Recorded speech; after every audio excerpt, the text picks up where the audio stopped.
Hello students, we are here discussing question 97 of KVPY SX paper which was held on 5th November 2017. Let's observe what does it says. A square shaped conducting wire loop of dimension A moving parallel to x-axis approaches a square region of size B where A is less than B, where a uniform magnetic field B exists pointing into the paper. Okay, as loop passes through this region, the plot correctly depicts its speed as a function of x is.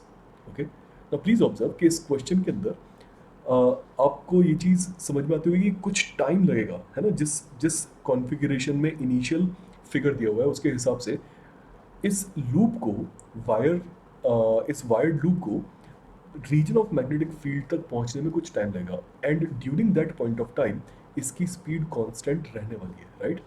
So initially speed is going to be constant, है ना. हमें एक ऐसा graph चाहिए जिसमें speed initially constant रहेगी with respect to X. Then इसके बाद जैसे ही ये लूप कुछ आगे बढ़ता है then it will enter the region of magnetic field and using Faraday's law we can say कि from the expense of its kinetic energy ये लूप के अंदर एंटर करेगा एंड इसके अंदर इस लूप के अंदर इस रीजन के अंदर एंटर करते ही इलेक्ट्रिक करंट फ्लो होगा एंड वहाँ पर पावर डिसिपेट होगी, इलेक्ट्रिकल पावर डिसिपेट होगी, राइट. आप बहुत आसानी से बता सकते हैं कि वहाँ पर इंड्यूस्ड ईएमएफ जो जनरेट होने वाला है that is equal to minus of D times D A by D T and due to this induced EMF एक इलेक्ट्रिक करंट प्रोड्यूस होगा which will be responsible for the dissipation of electric power, right. Now point ये है कि at the expense of the kinetic energy electric power dissipate होगी, यानी कि in the duration of time जब ये loop enter कर रहा होगा region of magnetic field में तब speed decrease होगी, right. and then उसके बाद then comes the next part, जब ये loop पूरा enter कर जाएगा इस region के अंदर then again speed will become constant, right. फिर इसके बाद में नेक्स्ट पार्ट तब आएगा जब नेक्स्ट चेंज तब आएगा वेलोसिटी में जब लूप जस्ट बाहर निकलना स्टार्ट करेगा again using Kirchhoff's using Faraday's law we can say कि speed is going to decrease and finally जब ये लूप पूरी तरह से बाहर निकल जाएगा then finally again the speed is going to become constant. So we are looking at such a graph in which velocity is initially constant, then decreases, then becomes constant, then decreases, and then finally becomes constant, right. Apart from that हमें एक चीज़ का और ध्यान रखना होगा यहाँ पर. सो इस चीज़ में हमें एक बात का ध्यान रखना होगा. देखिए कि जब ये लूप इस रीजन के अंदर एंटर करेगा, let me draw the figure appropriately here.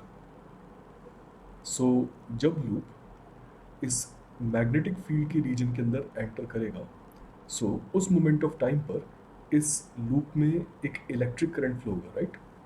Now इस इलेक्ट्रिक करंट के कारण से जब लूप मूव करेगा सो इस पर एक magnetic force opposite to the direction of its motion will be applied, right. So what will be the value of this magnetic force on the loop will be equal to I L B sine theta. यहाँ पर sine theta में मतलब theta is going to be 90, so sine 90 is going to be 1. So अगर मैं I की value यहाँ put करता हूँ सो आई will be getting this quantity which is B square by R into A times D A by D T. Now please observe what is D A by D T. अगर हम यहाँ पर एक small element assume करें then that small element will be having an area of some X multiplied by A. So अगर इस area का rate change देखा जाए तो that will be equal to A into D X by D T and D X by D T is nothing but the velocity.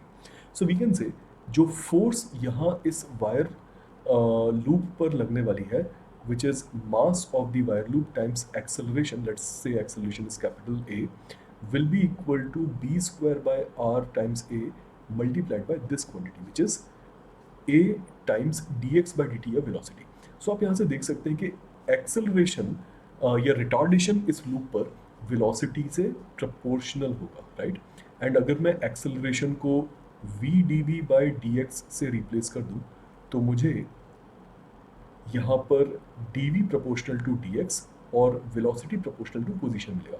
इसका मतलब ये हुआ कि मेरा जो ग्राफ होना चाहिए at the point of time जब स्पीड डिक्रीज हो रही है, तो वो ग्राफ कुछ ऐसा होगा जिसमें v प्रोपोर्शनल टू x आएगा, यानी कि we should be looking at a retarding graph of velocity with x, right, which is going to give you a constant value of acceleration. So point ये है कि b graph, please observe, v proportional to x situation आपको यहाँ पर दिखाई दे रही है. Only and only graph b satisfies all the given conditions. Okay, graph A satisfy नहीं करता है बिकॉज इनिशियली स्पीड कांस्टेंट नहीं है, it is starting to decrease. Graph C satisfy नहीं करता है because in the duration when speed is decreasing, the graph is a curve which should be a straight line, right?